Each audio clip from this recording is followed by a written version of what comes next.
Kwa sababu sisi kwanza marefa na sisi kucheza mechi mpaka ndani ligi simame au kuna mapumziko mafupi na tunacheza mechi. Kwa hiyo gumu nakuja kama leo ndio mara ya kwanza baada ligi kusimama ndio kupata mechi, lakini naamini kutoka leo mpaka mwezi wa 8 kabla ligi kuanza tutakuwa tuko vizuri, inshallah tutapata matokeo. Na hakika hii quality ambayo mnaonyesha hapa mnaweza kwenda kuionyesha huko katika upande wa michuano ambayo mtakwenda kucheza mwishoni mwa mwaka, na mnaweza ikawalipa kama ilivyowalipa mwaka jana hasa.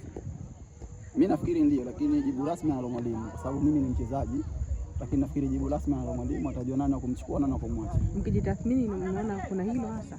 Sasa ndio kujitathmini, hata basi tunaweza kufunga.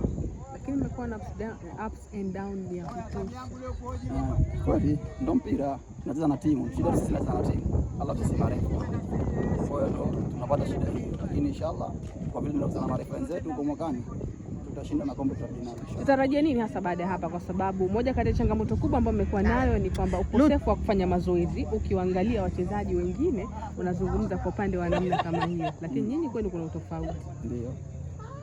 Inshallah kutoka leo tutakuwa tunafanya mazoezi japo mara 2 kwa wiki ili kuondoa hayo madhaifu ambayo tunayo.